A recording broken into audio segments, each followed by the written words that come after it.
ఇక అప్డేట్స్ చూద్దాం. ప్రభుత్వం ప్రవేశపెట్టిన కొత్త పారిశ్రామిక విధానం ఎప్పటి నుంచి అమల్లోకి వస్తుందో చెప్పాలన్నారు కాంగ్రెస్ నేత గీతారెడ్డి. దీని ద్వారానే ఉద్యోగ అవకాశాలు ఎక్కువగా ఉన్నాయన్నారు. కాంగ్రెస్ హయాంలోనే ఎస్సీ ఎస్టీ అభివృద్ధికి కృషి చేశామన్నారు. న్యూ పారిశ్రామిక విధానాన్ని ఈ సెషన్లోనే ప్రవేశపెడతామన్నారు మంత్రి కేటీఆర్. దీనికి కేబినెట్ కూడా ఓకే చెప్పిందన్న ఆయన వ్యాపారవేత్తలకు ప్రోత్సాహం అందిస్తామన్నారు. కొత్తది మీరు తీసుకొస్తున్నారు, అది ఎప్పటి వరకు వస్తుంది? ఈ సెషన్లో పొడిగించారు, దాన్ని బిల్లు ప్రవేశపెట్టబోతున్నారు. ఎందుకంటే మీరు అందులో ఏం పెట్టారో తెలుసుకోవాలని చెప్పి మేము కూడా ఉత్సాహంగా ఉన్నాం. పరిశ్రమల మంత్రిగా చేశాను కాబట్టి మరి పరిశ్రమలు చాలా ముఖ్యమైనటువంటి అంశం, most important sector in any government. ఎందుకంటే చాలా శాఖలకి గవర్నమెంట్ పెట్టాల్సి వస్తుంది నిధులు, కానీ నిధులు సమకూర్చే శాఖలో ముఖ్యమైనటువంటి శాఖ పరిశ్రమల శాఖ. కాబట్టి ఆ శాఖ గురించి ఇంపార్టెన్స్ చాలా ఉంది. ఎందుకంటే నిరుద్యోగ సమస్య అది మీరేదో పెట్టుకున్నారు, నీళ్లు నియామకాలు అని చెప్పేసి.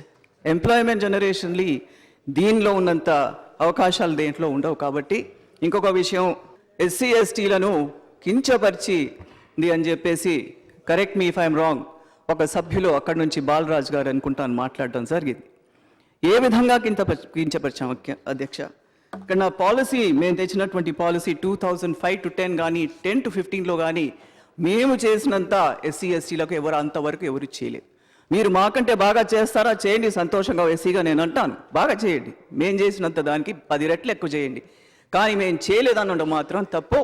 దయచేసి అది మీరు విత్డ్రా చేయాలని చెప్పి మాత్రం మా ప్రభుత్వం, మా పార్టీ తరఫున, మీ ప్రభుత్వం లేదు, మా పార్టీ తరఫున నేను కోరుతా ఉన్నానని తెలియపరుస్తున్నాను అధ్యక్ష.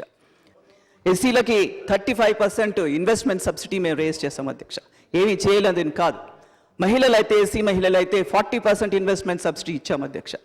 అన్ని విధాలుగా హ్యాండ్ హోల్డింగ్ వాళ్ళకి చేయడం జరిగిందండి. ఇన్ఎలిజిబిలిటీ అనేది లేకుండా అన్నీ కూడా వాళ్ళకి ఎస్సీలకి ఎలిజిబుల్ అయ్యేటట్టు అన్నీ కూడా what ever they want to bring in, అది మీరు కంటిన్యూ చేయబోతున్నారని మిమ్మల్ని ప్రశ్నిస్తున్నాను.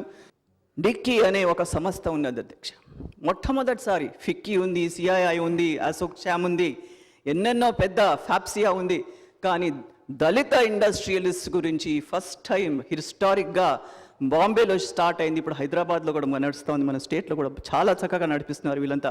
Dalit industrial chamber of commerce of India, వారిని మేము we have brought them on board. ప్రతి ఒక్క కమిటీలో వాళ్ళు ఉన్నారు, డిస్ట్రిక్ట్ లెవెల్ కమిటీస్లో ఉన్నారు, ఇండస్ట్రీస్లో, స్టేట్ లెవెల్ కమిటీస్లో ఉండి వాళ్ళు డైరెక్షన్ ఇస్తున్నారు మనకి. పారిశ్రామిక విధానం ప్రభుత్వం ఈ సెషన్లోనే ప్రవేశపెట్టబోతోంది, బిల్లు ఈ సెషన్లోనే ప్రవేశపెట్టబోతోంది. తప్పకుండా ఆ బిల్లుకు సంబంధించి సవివరమైన విస్తారమైన చర్చ జరగాల్సిన అవసరం కూడా ఉంటుంది. డెఫినెట్ గా అందరూ కూడా ఆ సందర్భంగా వివరంగా మాట్లాడచ్చు అధ్యక్ష. ఈ రోజు కేవలం ప్రశ్నోత్తరాల కార్యక్రమంలో మరి ఈ రోజు ఈ ప్రశ్నను మనం తీసుకుంటా ఉన్నాం కాబట్టి సవివరంగా చెప్పడం కూడా, దయచేసి పారిశ్రామిక విధానం గురించి చర్చ ఎట్లాగో ఈ సెషన్లోనే జరుగుతుంది కాబట్టి అప్పుడు వివరంగా తీసుకోవాలని కోరుతూ, ముఖ్యమంత్రి గారు కొత్త పారిశ్రామిక విధానాన్ని రూపొందించే క్రమంలో దాదాపుగా ఒక 5 గంటల పాటు CII, FICCI, DICCI, women entrepreneurs అందరితో కూడా ఇక్కడ హైదరాబాద్లో దాదాపు ఒక 150 పారిశ్రామికవేత్తలతో, వివిధ సంఘాలు, అందులో మహిళా పారిశ్రామికవేత్తలు, దళితులు, గిరిజనులు అందరూ ఉన్నారు అధ్యక్ష. ఒక 5 గంటల ఇంటరాక్టివ్ సెషన్ తర్వాత వారందరి నుంచి కూడా ఇన్పుట్స్ ఆహ్వానించి, వారందరి నుంచి కూడా వచ్చిన సలహాలు సూచనలు స్వీకరించి వాటన్నిటిని క్రోడీకరించి మా పారిశ్రామిక విధానాన్ని మనం రూపొందించడం జరిగింది అధ్యక్ష. మరి ఇందాక నేను చెప్పినట్టు ఈ పారిశ్రామిక విధానాన్ని ప్రభుత్వం ఈ సెషన్లోనే ప్రవేశపెట్టబోతా ఉంది కాబట్టి సవివరమైన చర్చలో దయచేసి పెద్దలు వారికి తోచిన సలహాలు సూచనలు తప్పకుండా కూడా దాన్ని మెరుగుపరచడానికి ఇవ్వాల్సిన అవసరం కూడా ఉంటుంది అధ్యక్ష. అవగాహన సదస్సులు, ఒకసారి పారిశ్రామిక విధానం వచ్చిన తర్వాత అవగాహన సదస్సులు పెడతారా అని అడిగినారు అధ్యక్ష.